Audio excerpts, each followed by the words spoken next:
So there are 3 rules that I implemented on my finances a few years ago, and these have literally changed my finances. And I also do think that they also played a huge role in me being able to leave my toxic job and be able to just take a break to heal and focus on self, but also still being able to maintain my living standard. So I'm going to be taking you guys through these 3 simple rules, and this is because I do feel like these are very, very important, whether you're starting out in your career, whether you're in the mid part of your career, or whether you are in the last part of your career.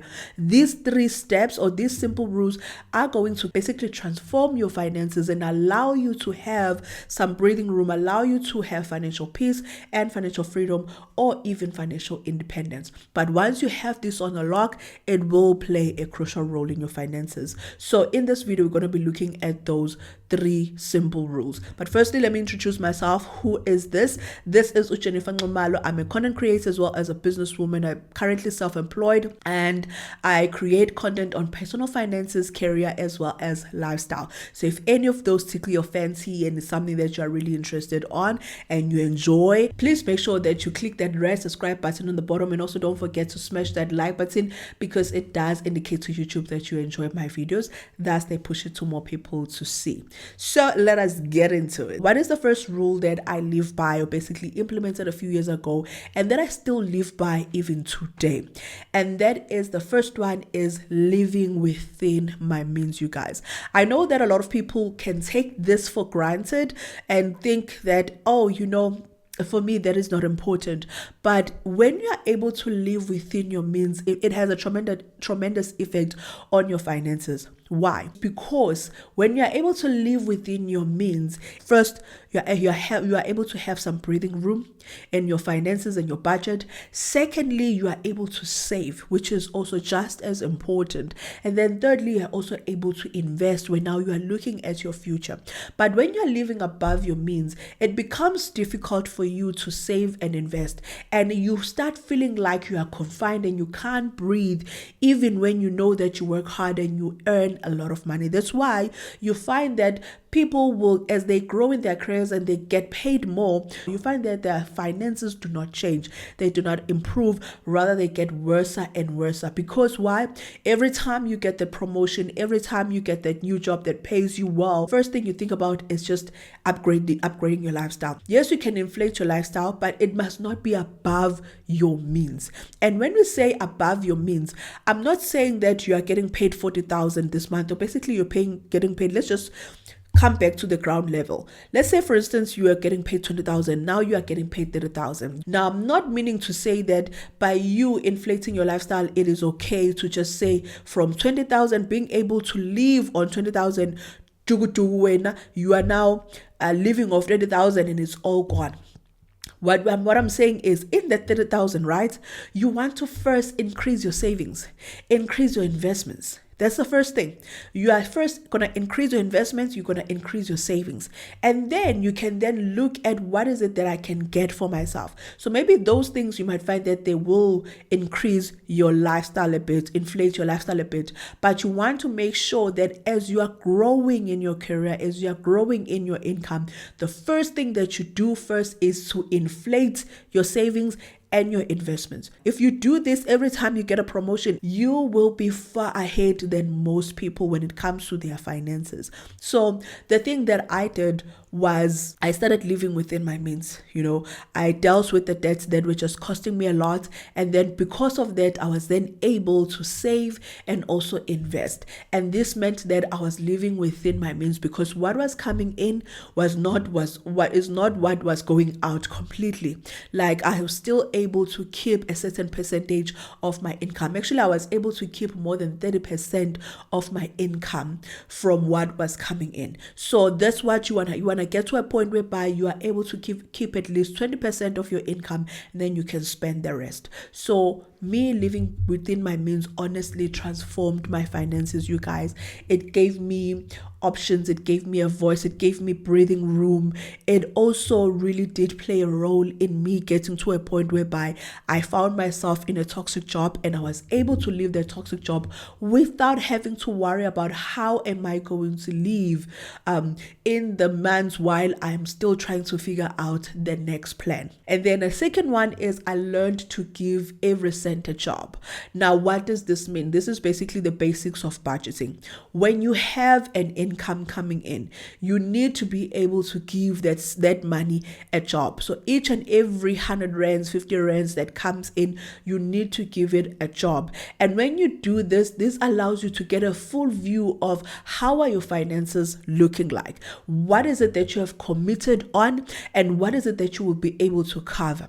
Now, when you know that you do your budget each and every month, it gives you a full overview over your finances, your financial health. And this allows you to also plan going forward because you have an understanding of what are your finances looking like. So when you do not give every cent a job, it creates an illusion that you have a lot of money, and thus you end up spending that money recklessly. So if, let's say for instance, you earn 20,000, you want to make sure that you budget that entire 20,000. This does not mean that just because you are budgeting the entire 20,000, it means that you have no room, that you are leaving for yourself to enjoy your money. No, it just means that you are being responsible enough to actually know that you are committed to these things, and then in those things you're still going to allocate some money for you to be able to enjoy yourself. So let's say for instance you like to go out once in a while, you will then have to feature that in your budget.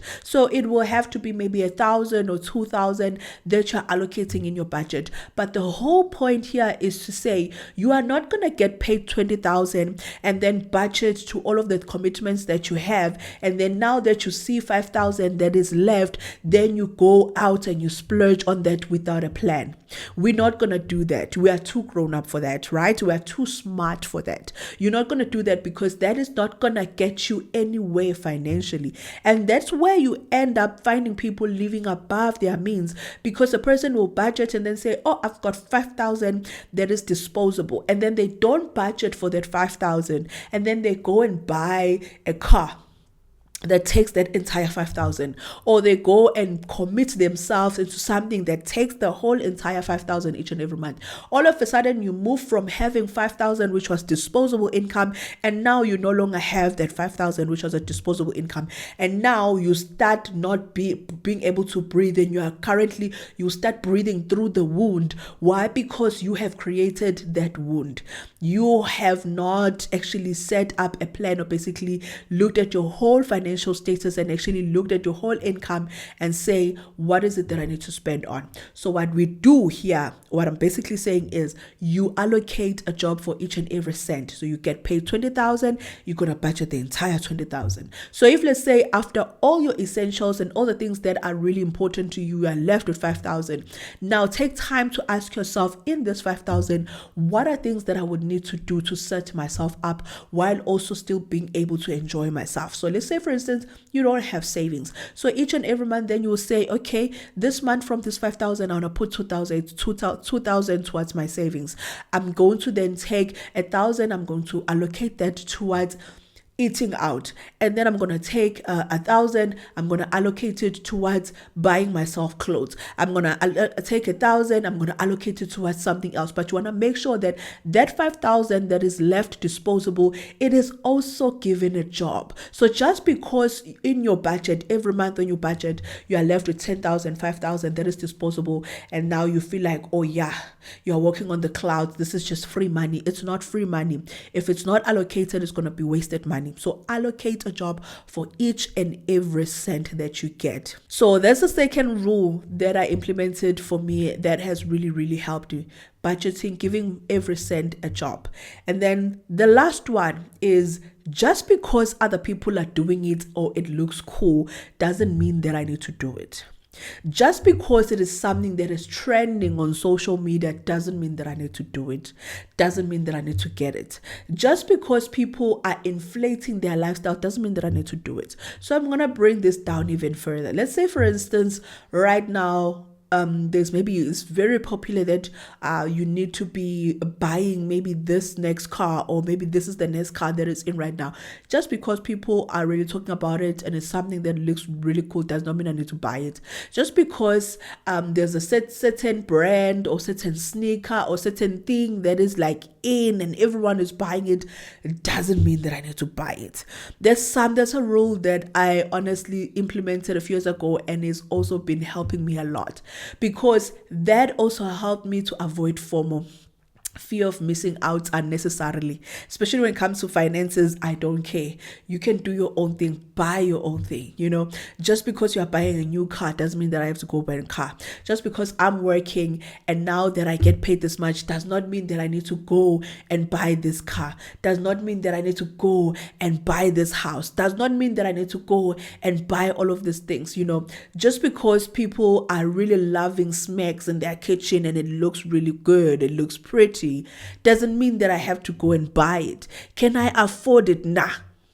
Can I really afford it? Nah.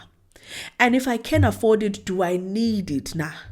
And if I can check those boxes that I need it and I can afford it or I want it, then I'm going to buy it. But just because people are doing it, I am not going to be involved in me then taking my hard-earned money and spending on something that is just a trend, or that I see people doing, or I see my friends buying and having, if I know very well that I don't need it, or I can't afford it, or I do not want it. This also goes with comes to saving. Just because someone is saving a certain way doesn't mean that I have to do it. Just because someone is investing on certain things doesn't mean that I have to do it. If I'm investing a certain way, it doesn't mean that you have to do it. Just because I'm buying certain stocks does not mean that you have to do it. You first have to think if there's something that is viable for you, something that you really want, something that is interesting for you, something that would diversify your portfolio enough, and then you can buy it. So for me, it's always important to understand myself and then make decisions based on me and not based on what people are doing right now, what people are saying right now, or what is being popular right now, or what financial gurus or financial experts are bashing right now and promoting right now. I honestly do not care. So my point here is, just because it sounds good, just because people are doing it out there, it does not mean you have to do it. Honestly, does not mean you have to do it. So I'm going to leave it like that. Those are the 3 rules that I honestly live by. Firstly, live within my means. Secondly, give every cent a job. And then thirdly, just because everyone is doing it, all right, or it's being hyped, or it's popular, or it's trending, does not mean I have to do it. It does not mean that I have to give it my attention. No, it doesn't. So I do hope that this do help you. I really would also suggest that this is something that you can look into. Look at these 3 rules and see what is it that you feel like will really help you, propel you forward, transform your finances, allow you to gain more clarity when it comes to your finances. So I'm going to leave it at that. I hope that you guys found this video valuable, but also you found it interesting and insightful, and that you are going to go back and actually sit down and look at what are your financial rules and then be able to implement that going forward. And I wish you all the best in everything that you're doing when it comes to your finances and everything that you touch, in all the wishes and the plans that you have when it comes to your finances. I wish you all the best. I'll see you guys on the next one. Please take care and stay safe. Bye.